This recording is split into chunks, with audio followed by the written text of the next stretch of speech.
Doctor Kanchan मदार, मी Indian medical association Maharashtra राज्याची विभिन्न डॉक्टर्स विंगची कन्व्हेनर, तसेच हा जो पूर्ण राज्यभर जो होमिओपॅथिकचा इश्यू चालू आहे त्याच्या कृती समितीची मी मेंबर म्हणून आज तुमच्यासमोर उभी आहे। हा जो विषय आहे की होमिओपॅथिक डॉक्टरांचं महाराष्ट्र मेडिकल काउन्सिलमध्ये रजिस्ट्रेशन, हा विषय पूर्ण आम्हा मॉडर्न ॲलोपॅथिक प्रॅक्टिस करणाऱ्या डॉक्टरांना पूर्णतः अमान्य आहे।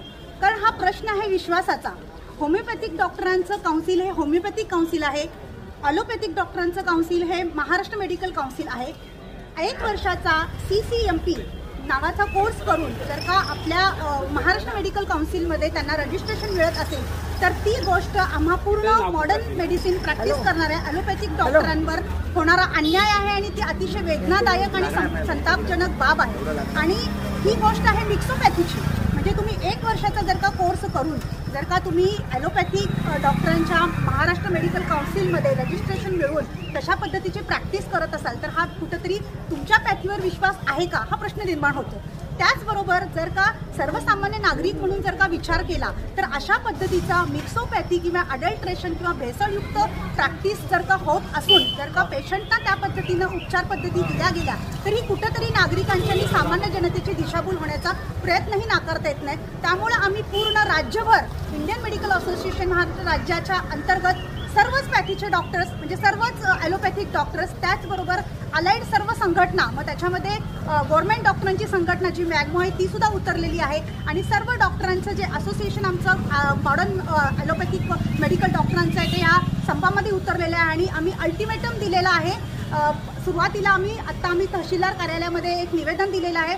आपले माननीय मुख्यमंत्री देवेंद्रजी फडणवीस त्यांना आम्ही हे निवेदन सादर करण्यासाठी तहसीलदार साहेबांना निवेदन दिलेलं आहे। त्याचबरोबर आम्ही 11 तारखेपासून अल्टिमेटम दिलेलं आहे। आम्ही आमची ही मागणी जर का MMC मध्ये होमिओपॅथिक डॉक्टरांचं रजिस्ट्रेशन रद्द करण्याची मागणी मान्य नाही केली तर आम्हाला असहकार आंदोलनाशिवाय पर्याय उरणार नाही।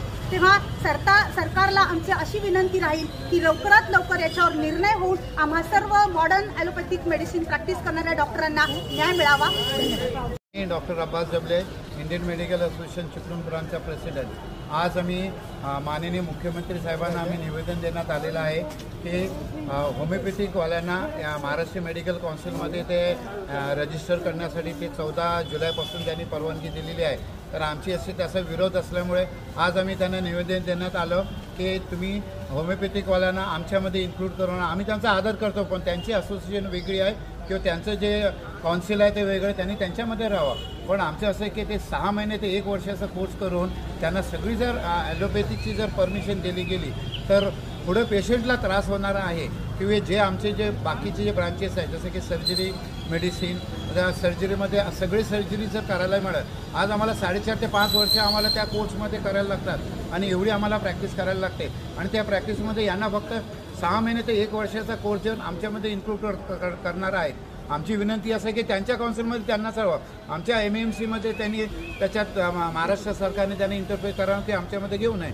जर गव्हर्नमेंटने ह्याचं जर त्यांनी हे केलं, आमच्यामध्ये इन्क्लूड केलं तर आम्ही 11 तारखेला आमचा पूर्णपणे निषेध आमचा पूर्णपणे बंद असणार आहे। आम्ही दरवर्षी आम्ही त्यांना बंद आम्ही करतो पण त्या बंदमध्ये आम्ही इमर्जन्सी सेवा आम्ही चालू ठेवतो। पण आमचं ह्या वर्षी आम्ही असं ठरवलेलं आहे की जर आमचं हे मान्य नाही केलं तर आम्ही इमर्जन्सी सेवा ICU संपूर्ण बंद करू आणि जर ह्याच्यानंतर पण 1 दिवसाच्या ह्याच्यात नाही केलं तर 17 ते 18 तारखेनंतर आमचा पूर्ण देशभरामध्ये ते पूर्णपणे जे इमर्जन्सी सेवा आहे आणि आम्ही जेवढ्या ॲलोपॅथिक डॉक्टर्स आहोत ते सगळं आम्ही बंद करणार आहोत। याच्यासाठी आम्ही सरकारची विनंती अशी आहे की याच्यामध्ये त्यांना होमिओपॅथिकवाल्यांना आमच्यामध्ये इन्क्लूड करू नये अशी विनंती आहे। थँक्यू।